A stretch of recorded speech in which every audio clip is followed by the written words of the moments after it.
Why does everybody hate the Vision Gran Turismo cars so much in Gran Turismo 7 and other Gran Turismo series franchises? The Vision Gran Turismo was launched in 2013 as a collaboration with global corporations who had dreamed of having a car featured in Gran Turismo. The project was launched to celebrate the 15th anniversary of the series. That sounds quite exciting to me. Now on screen right now is the Ferrari LaFerrari, a reasonably modern hypercar by Ferrari. Imagine if we could have driven this car 10 years ago in our favourite racing simulation back in those days. That would be pretty cool. What we have here on screen is the brand new car released in update 1.46 in Gran Turismo 7. The SKODA, a brand new brand to Gran Turismo as well, the SKODA VGT. Now this is quite an interesting car. There's a lot going on. It looks very much like a potential production concept car. I'm going to look at this car in a bit more detail. I'm going to drive it as well in the video and let you know exactly what I think of it. So there we have it. We're in the livery editor because that'll give me a great way to look around the car and give you a little bit of insight as to what I think about the car. Overall, I think it looks quite interesting. It is an all-electric car, so it's going to be quite interesting to drive in the race simulations on PC, PlayStation, whatever you're using. The electric cars don't quite seem to have the same feel. You lose a bit of sound from it. In real life, driving electric cars, they can be incredibly fast, enjoyable and engaging to drive. So this one's interesting. It's given me vibes of the BAC Mono to a certain extent. Look at the car, it's a single-seater car. It looks reasonably small. And over the driver, it's got some kind of shroud, kind of semi-canopy, which from what I can see from other videos and driving the car myself, it's got a kind of like heads-up display going on in there. That's quite a futuristic concept. That one's a bit out there, guys, I think. Looking at the wheels in more detail, I like the wheel style. I do like the accent colour on the spokes. What I don't like, however, is on the opposite side of the vehicle, they use the same wheel. Now, it is a directional spoke design, which means it spins forwards on one side and backwards on the other side. I really would have preferred to see a left and right-handed wheel, so you have that nice symmetry. Moving to the front of the vehicle, I quite like the face. I quite like how it's got almost a faux grille. The light detail looks good. I like the sweeping down hood. I'm not quite sold on these aerodynamic features here. This will just be driving air into the front side of the tyre. The front side of the tyre will be coming down. There'll be a lot of turbulence there. I'm not quite sure this barge board works as it would be intended. Typically these stop the air from spilling out from the side of the vehicle and keep the air more cleaner as it's going down the side, but I'm not sure these have the desired effect.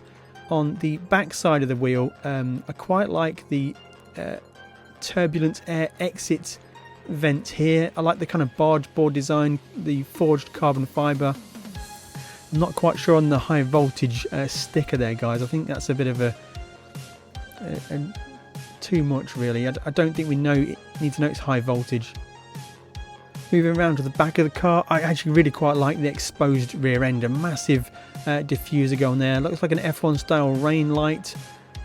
Interesting what's going on inside the rear of the car. It's quite an exposed area. Let's take a little bit of a deeper dive into there, because this is where I think the VGT car isn't quite mechanically sound. So looking at the rear driveshaft angle, that's a massive driveshaft angle there.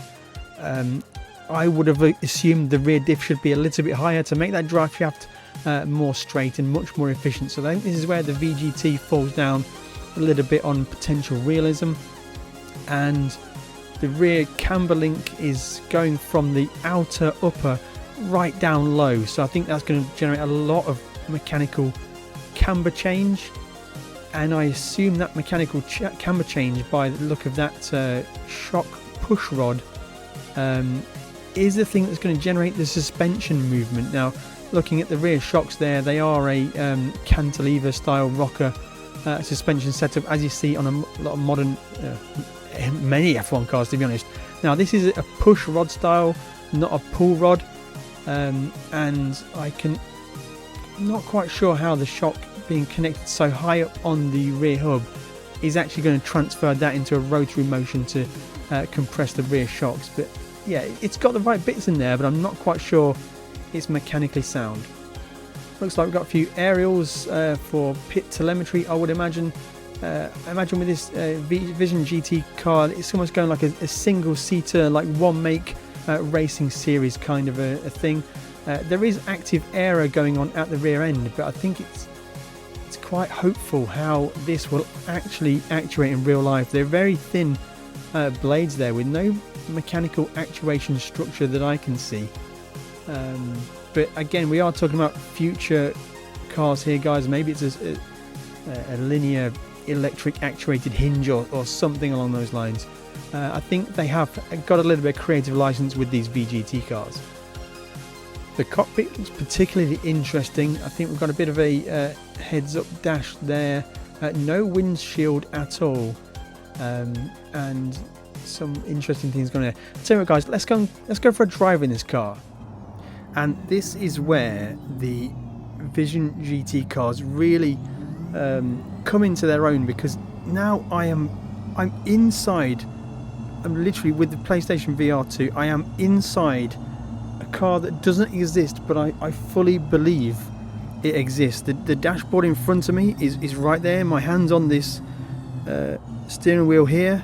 It's absolutely fantastic. There we've got the heads-up display above us, so we can hit the turn signals, and we get the turn signals here. The hazard lights, like so.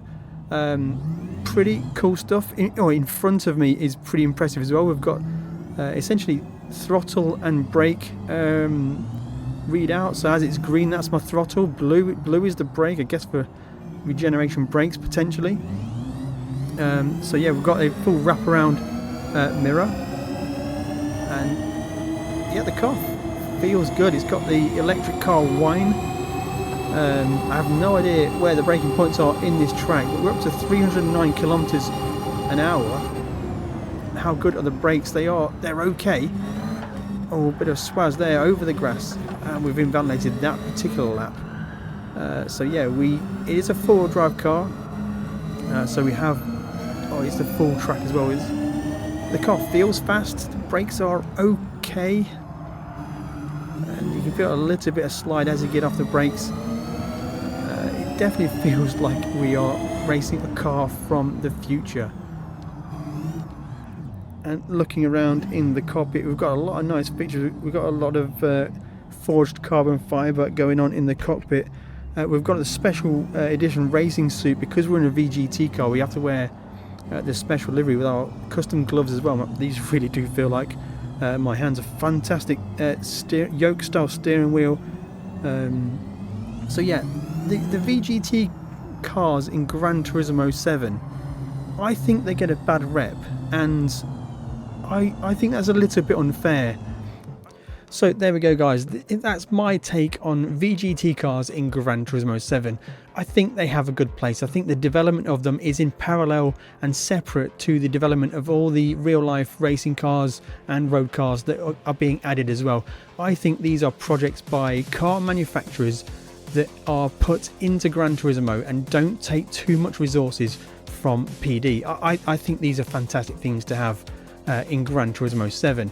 If you don't like the VGT cars and you just want to race some GT3 cars, then maybe ACC is something you should check out. I've got a video on screen right now which will teach you everything you need to know about setting up ACC on PlayStation 5 or Xbox to get the absolute most out of it. Go and check that video out, and we'll catch you in the next one.